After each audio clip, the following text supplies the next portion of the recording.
Okay, guys. Hello, my name is Anthony. Um, this is testimony time. This is really hard for me. I've had a really hard life. I started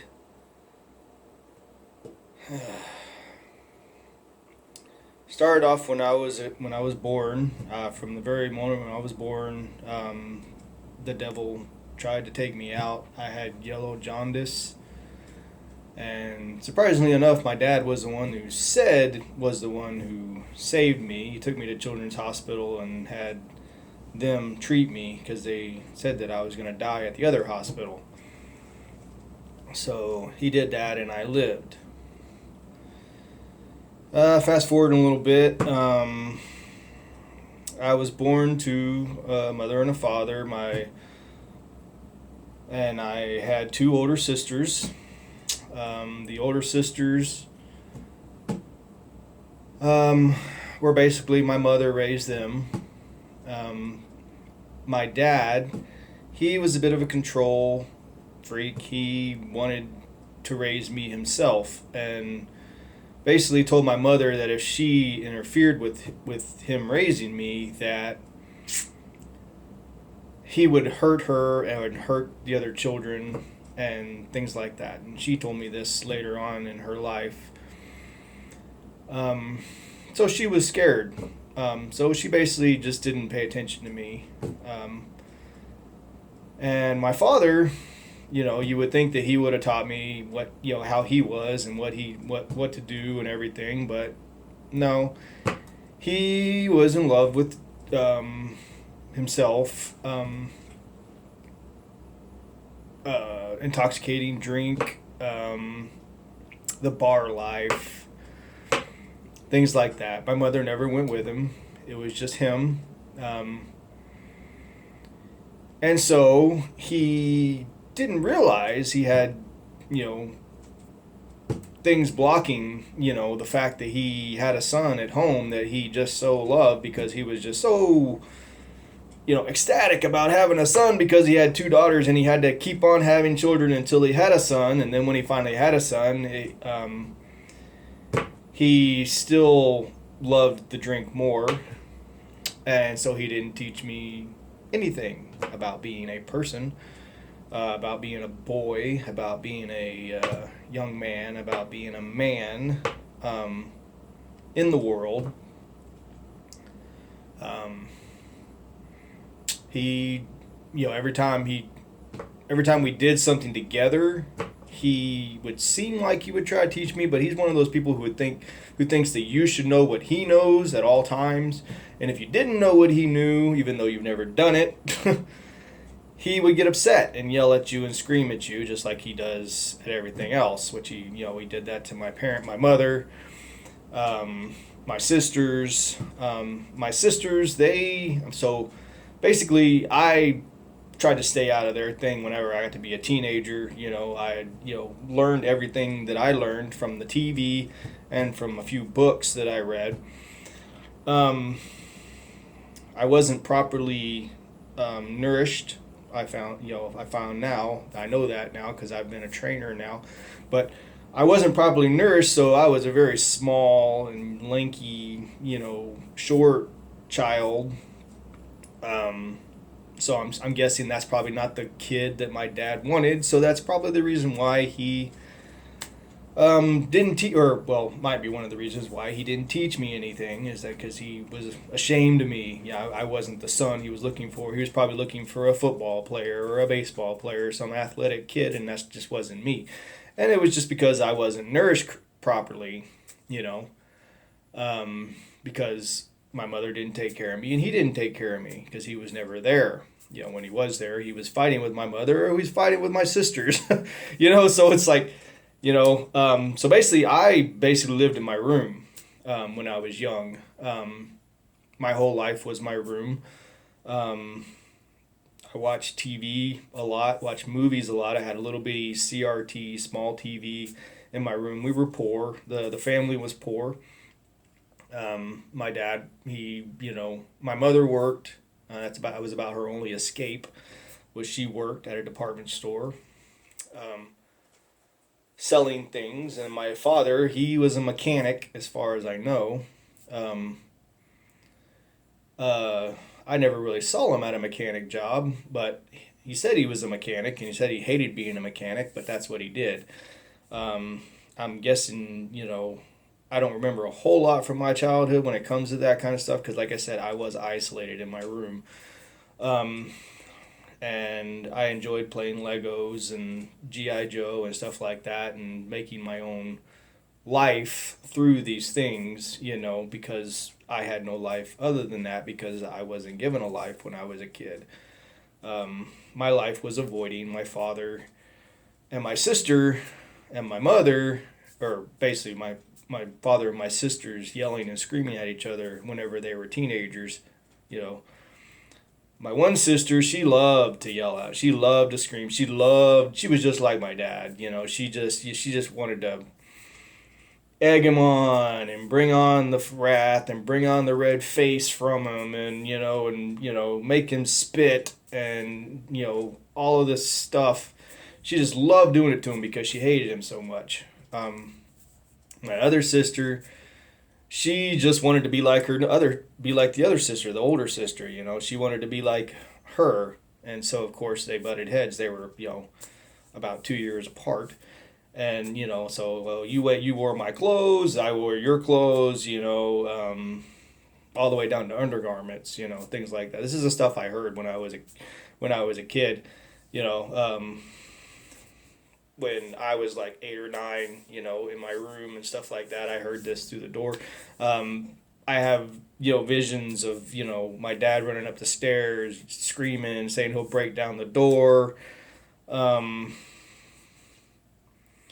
Yelling at my sisters because friends of theirs climbed up the wall of it was a like a townhome that we lived in at this time, climbed up the wall and got into the room, and then they denied it. And then this is things that I remember.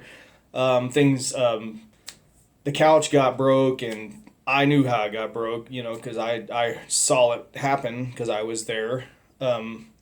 But they told him that they didn't do anything, that but the couch was broke. Well, I saw it. The man, the boy, that was there, jumped off that balcony onto the couch and broke the couch.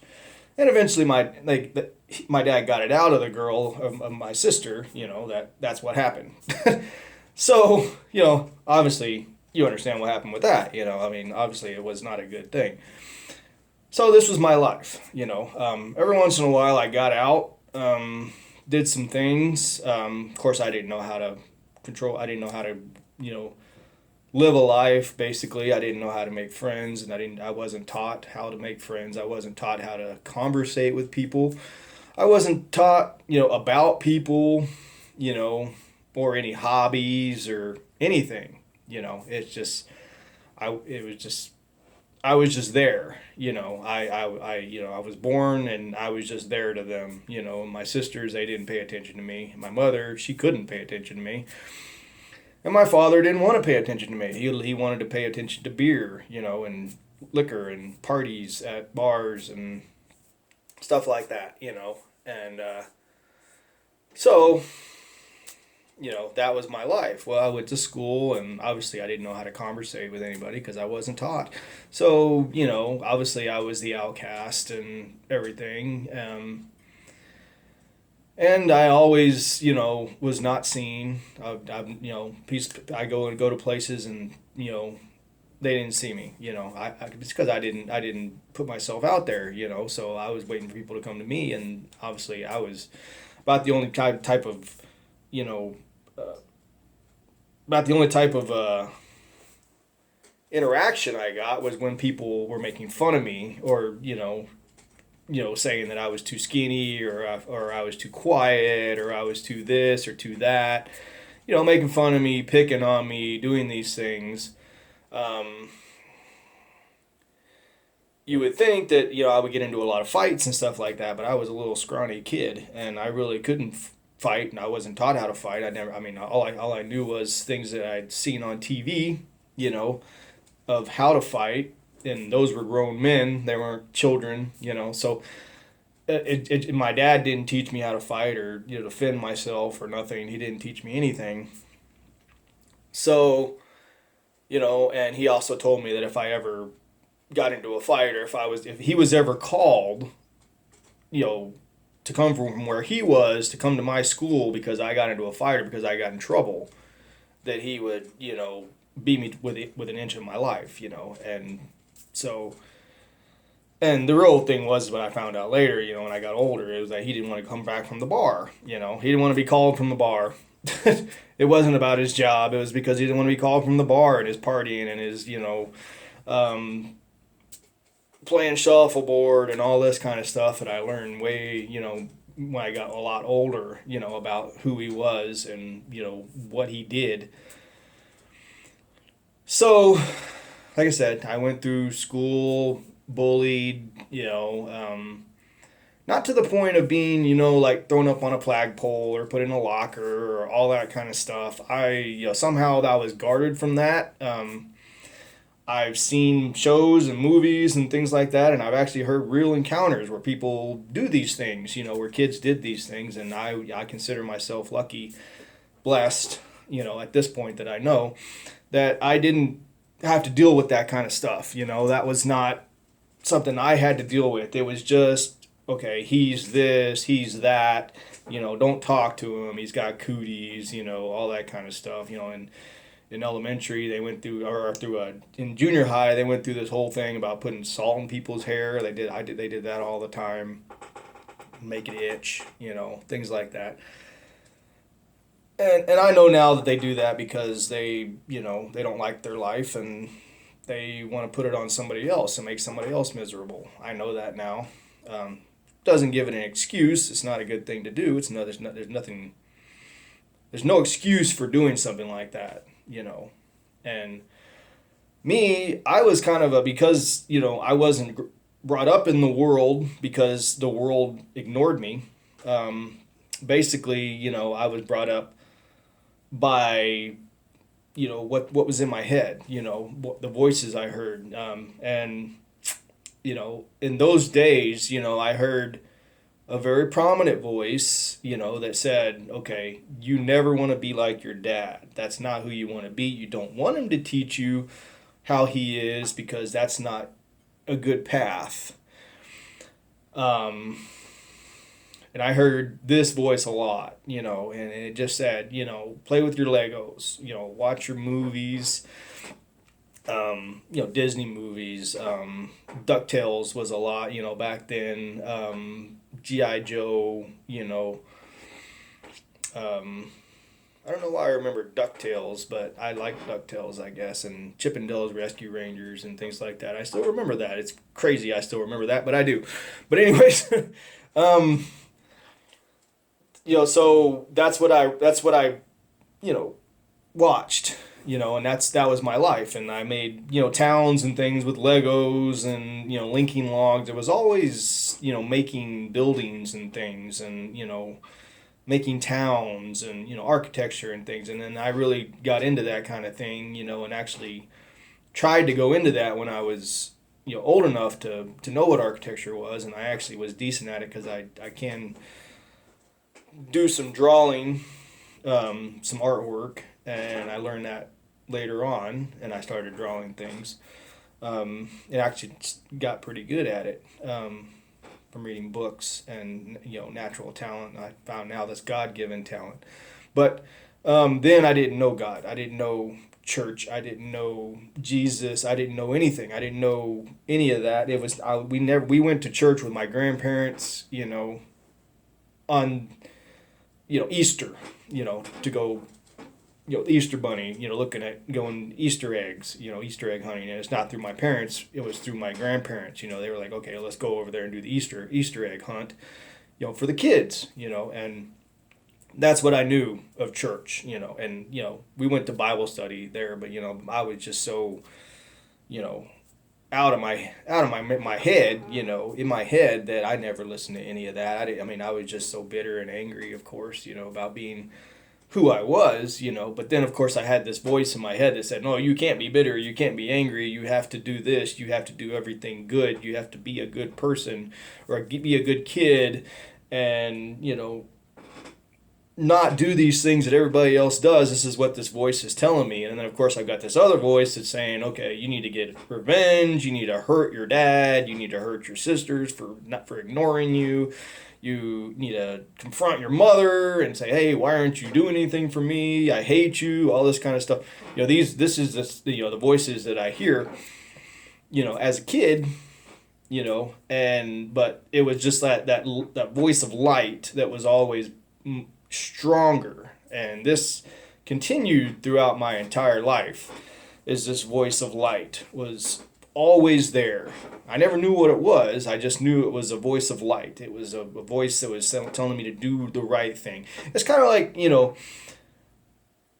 the Looney Tunes, I know you might not remember Looney Tunes or you may be too young for Looney Tunes or whatever, but they had the devil and the angel on their shoulder. Well, that's kind of true. I've learned now is that you have an angel, which is, the Holy Spirit, Christ inside of you, and then you have the devil, which is the devil speaking in your ear.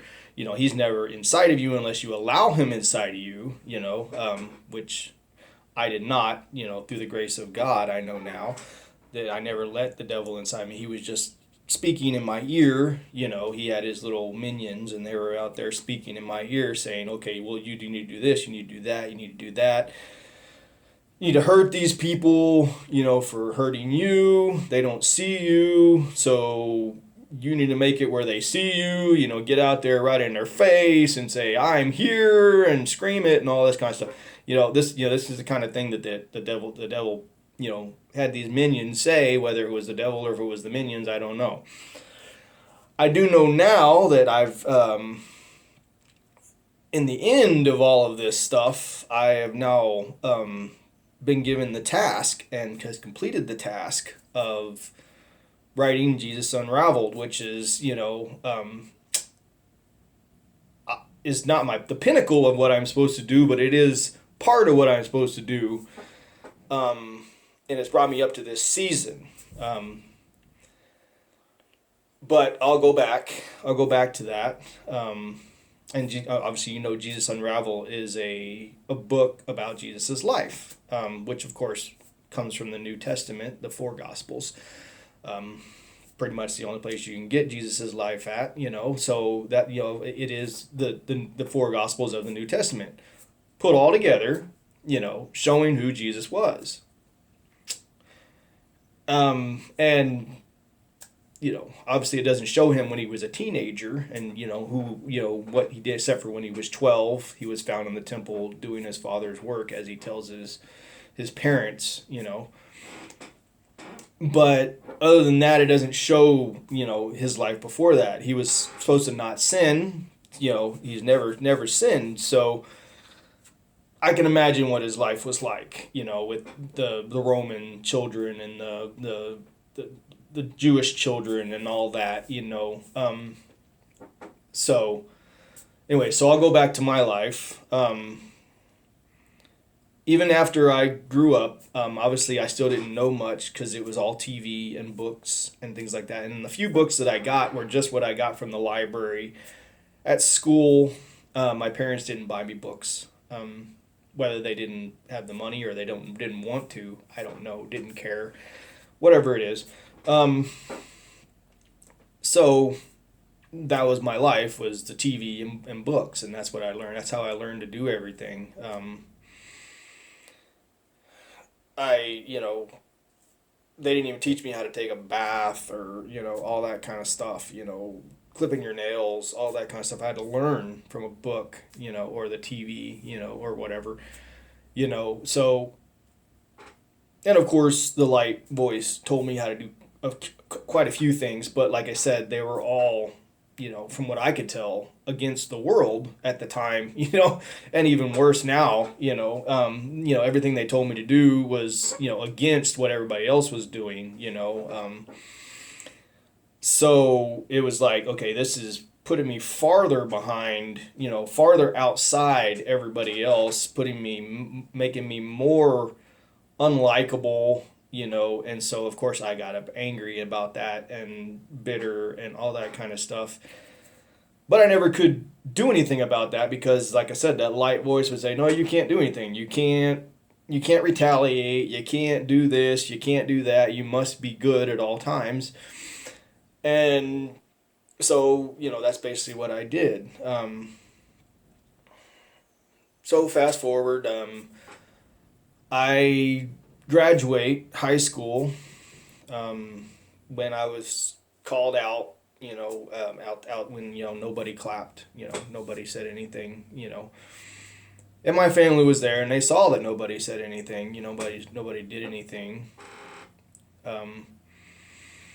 So I don't know what that showed them or whatever, but it was just true. I had nobody who really cared. I had some people that I talked to and things like that, and went to lunch with and stuff like that, but none of them were actually my friends. I found out, whenever I graduated, because nobody, said, "Yeah, good job, you did it," and all that. And I was the only one in my family that had graduated high school, and that was just because of that.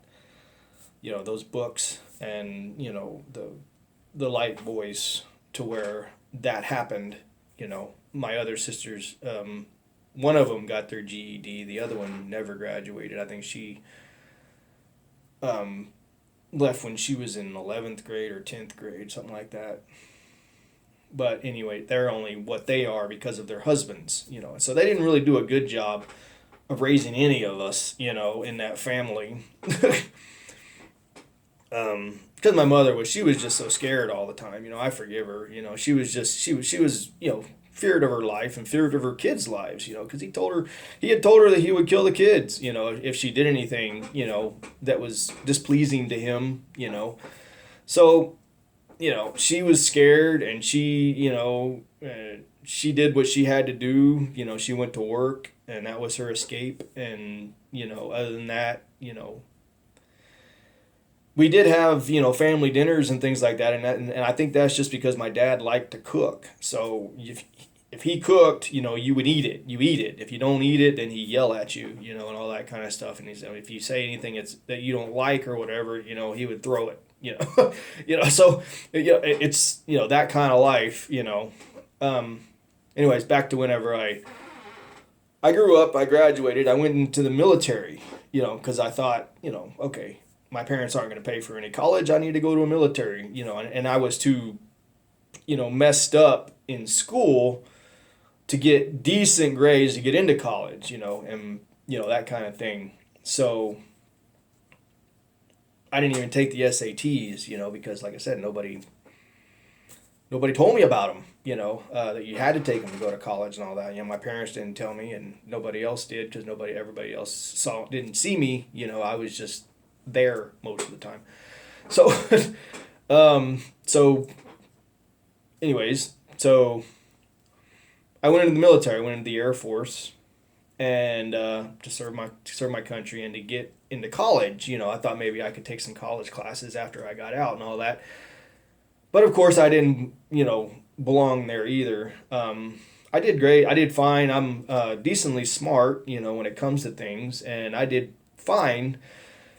In the military, in basic training and things like that, and I got into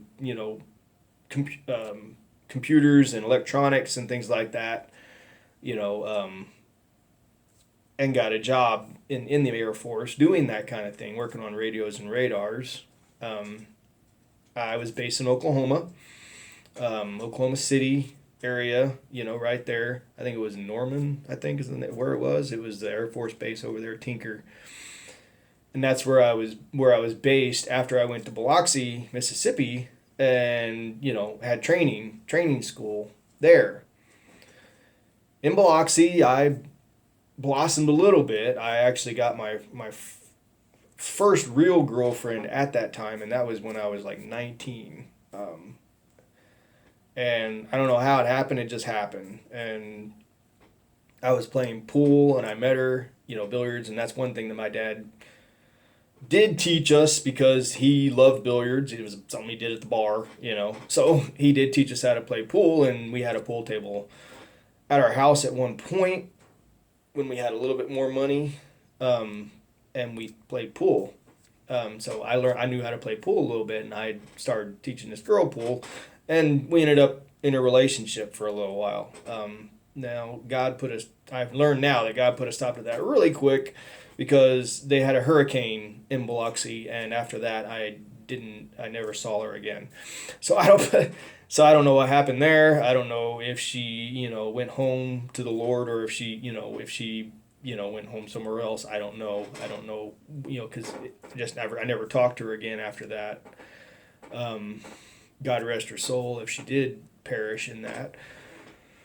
But, so, I went on and I got my training and I graduated that, and I went to Tinker Air Force Base, and I never got a girlfriend again there. I just did my job, and